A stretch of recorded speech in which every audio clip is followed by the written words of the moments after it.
Hello friends, welcome to my channel. Please come, please support me. Lakshmi V5V, please come.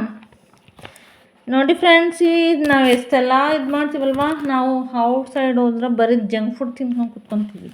ಇದರಿಂದ ನಮ್ಗೆ ಯಾವುದೇ ರೀತಿ ಲಾಭ ಇಲ್ಲ, ಯಾವುದೇ ರೀತಿ ಶಕ್ತಿನೂ ಇಲ್ಲ. ಇವಾಗ ನಾವು ಒಂದು ವಿಷಯವಾಗಿ ಮಾತಾಡೋಕೆ ಹೊರಟಿದ್ದೀನಿ. ಮೊಳಕೆ ಕಾಳುಗಳ ವಿಷಯವಾಗಿ ಮಾತಾಡ್ಕೊಂಬರೋಣ ಬನ್ನಿ. ಕಮ್ ಲೆಟ್ಸ್ ಗೋ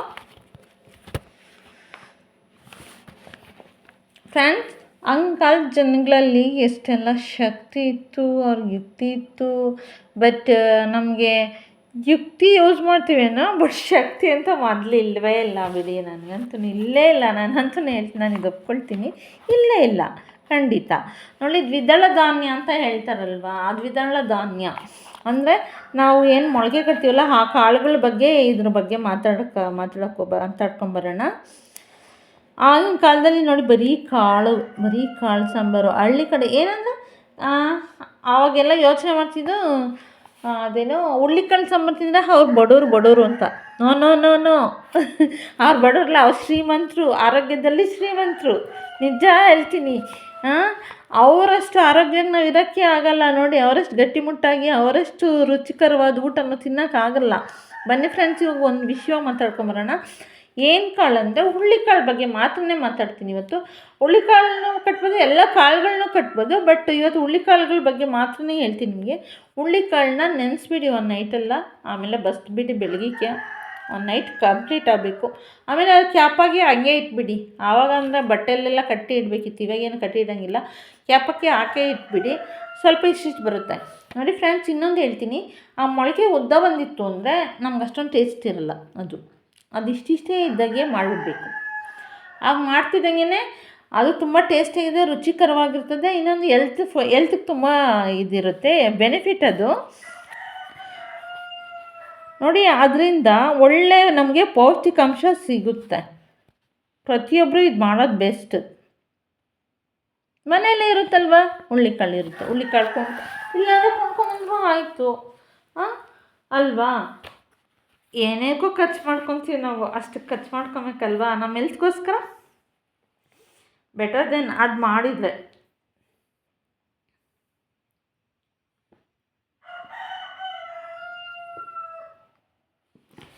ಅದು ಒಂದು ರೀತಿ ಪದ್ಧತಿಯಾಗಿ ನಾವು ಅಳವಡಿಸ್ಕೊಂಡ್ರೆ ಇನ್ನೊಂದು ನಮಗೆ ಒಳ್ಳೆಯದು. ಆ ಪದ್ಧತಿಯಾಗಿ ಯೂಸ್ ಮಾಡ್ಕೊಬೋದು, ಅದನ್ನು ಒಳ್ಳೆಯದು. ನಿಜ ಹೇಳ್ತೀನಿ, ಒಳ್ಳೆಯದು. ಸುಮಾರು ಏನಿಲ್ಲ ಅಂದರೆ ವಾರಕ್ಕೆ 1 ಸಲ 2 ಸಲ ಆದರೂ ಮಾಡಿಬಿಡೋದು ಬೆಸ್ಟು ಅನಿಸುತ್ತೆ. ನಾನು ಸ್ವಲ್ಪ ದಿನಗಳಿಂದ ಬೇರೆ ಕಡೆ ಇದ್ದೆ, ಆಗ ವಾರಕ್ಕೆ 2 ಸಲ ಮಾಡ್ತಿದ್ದೆ ಖಂಡಿತ ಮೊಳಕೆ ಕಾಳು ಸಾರು. ಹೀಗೆ ಮಾಡ್ತಿಲ್ಲ, ಕೊಬ್ಬು ಜಾಸ್ತಿ ಆಗಿದೆ ನನಗೆ ಅನ್ಕೊತೀನಿ, ದುರಂಕಾರ ಜಾಸ್ತಿ ಆಗಿದೆ. ತಿಂತಾಯಿಲ್ಲ, ಕೊಬ್ಬಿ ಮಾಡ್ತಾಯಿದ್ದೀನಿ. ಇದೇ ಕಾಳೆಲ್ಲ ಇದೆ, ಬಟ್ ಮೊಳಕೆ ಕಟ್ಕೊತಾ ಇಲ್ಲ ಅಷ್ಟೆ. ಇದು ಕ್ರಿಸ್ತಪೂರ್ವದಿಂದ ಬಂದಿದ್ದು, ಇವತ್ತಿಂದು ನೆನ್ನೆದಲ್ಲ. ಇದು ಕ್ರಿಸ್ತಪೂರ್ವ, ಆಗಿನ ಕಾಲದಿಂದ ಬಂದಿರೋ ಅಂಥದ್ದು ಇದು.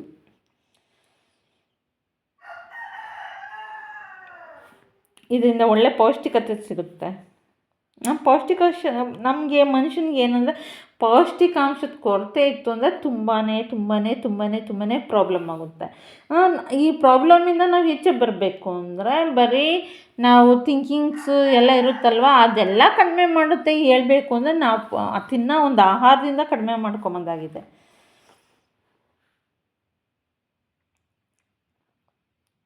ಇದು ನೆನೆಹಾಕಿ ಬೆಳೀಕಾದ ಹತ್ರ ಮೊಳಕೆ ಮಾಡಿ ಕಟ್ಟಿ ಅದನ್ನು ಮಸಾಲೆ ಮಾಡ್ತಾರೆ. ನಾನು ಹಾಗೆ ಮಾಡ್ತಿದ್ದಿದ್ದು, ಬಟ್ ಇವಾಗ ಹೇಳಿದ್ರೆ ಅವ್ರು ಯಾರೋ ಬಸ್ಸಾಂಬಾರು ಮಾಡಿ ಚೆನ್ನಾಗಿರುತ್ತೆ ನೋಡೋಣ ಅಂದ್ಬಿಟ್ಟು ಮಾಡಿದೆ.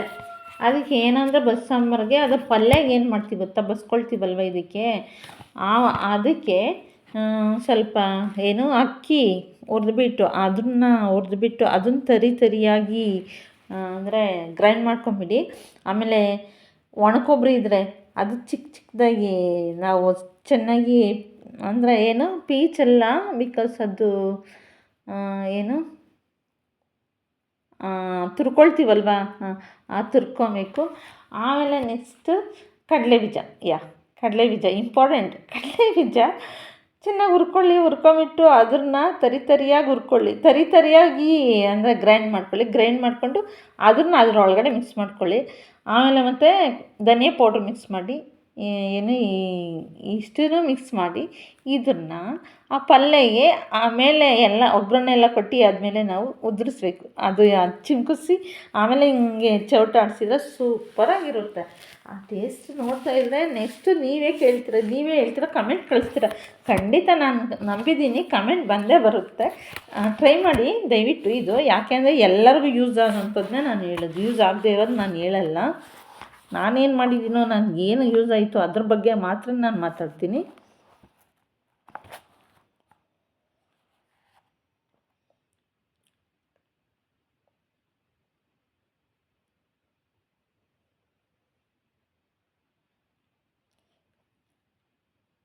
ನೋಡಿ, ಮೊಳಕೆ ಕಾಳುಗಳಲ್ಲಿ ಒಂದು ವಿಷಯ ಇದೆ. ಒಣಕಾಳುಗಳು ನಾವು ತಿಂತೀವಲ್ಲ, ಆ ಒಣಕಾಳುಗಳಿಗಿಂತ 10 ಪಟ್ಟು ವಿಟಮಿನ್ ಜಾಸ್ತಿ ನಮ್ಗೆ ಸಿಗುತ್ತೆ. ಅದಕ್ಕೋಸ್ಕರ ನಾವು ಮೊಳಕೆ ಕಟ್ಕೊಬೇಕಾಗುತ್ತೆ. ಸೋಯಾಬೀನ್ಸ್ ಅವೆಲ್ಲ ಯೂಸ್ ಮಾಡಿದರೆ ಒಳ್ಳೇದಲ್ವಾ?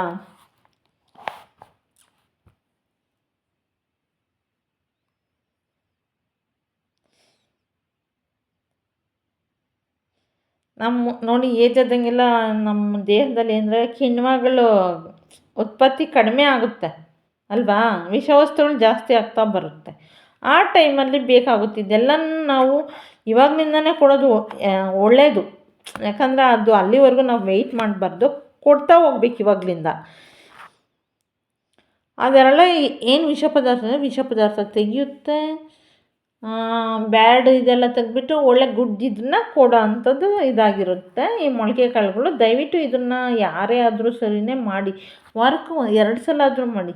1 ಸಲ 2 ಸಲ ಖಂಡಿತ ಇದ್ರೆ ಒಳ್ಳೆಯದು. ಬೆಟರ್ ದೆನ್ ಇದು ಮಾಡಿಕೊಂಡ್ರೆ ನಮಗೆ ಪೌಷ್ಟಿಕಾಂಶದ ಕೊರತೆ ಹೋಗುತ್ತೆ. ನೋಡಿ, ಇವಾಗ ಯೂಟ್ಯೂಬರ್ಸ್ ನಾನು ಎಷ್ಟೋ ಜನ ನೋಡಿದ್ದೀನಿ. ಇವಾಗ ನಾನು ಯೂಟ್ಯೂಬ್ ಮಾಡಿದ್ಮೇಲೆ ನನಗೆ ಹುಷಾರಿಲ್ದಂಗಾಗಿದ್ದು. ನಾನು ಫಸ್ಟ್ ಇವ್ರು ಯಾಕೆ ಹಿಂಗಾಯಿತು ಅಂದ್ಕೊತಿದ್ದೆ.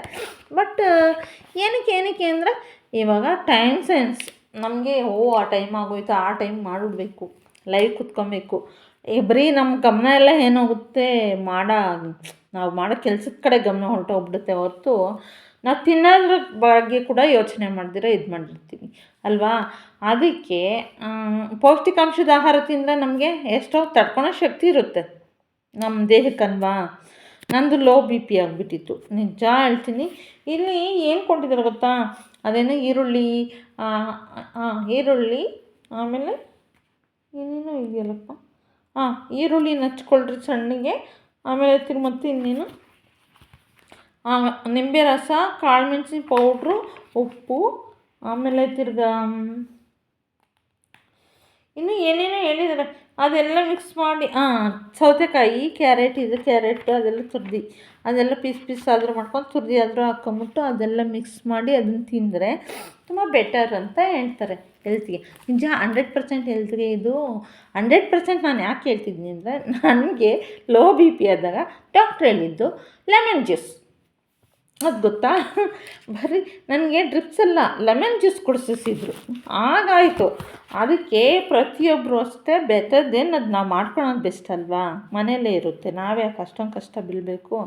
ಇವಾಗ ನಿಜ ಹೇಳ್ತೀನಿ, ಎಷ್ಟೋ ಜನಕ್ಕೆ ಗೊತ್ತಿರಲ್ಲ. ಬಟ್ ಇವಾಗ ಗೊತ್ತಿರೋದನ್ನ ದಯವಿಟ್ಟು ಯಾರೇ ಆದರೂ ಅಷ್ಟೇ ಗೊತ್ತಿರೋದನ್ನ ದಯವಿಟ್ಟು ಹಾಕಿ ಯೂಟ್ಯೂಬ್ಗೆ.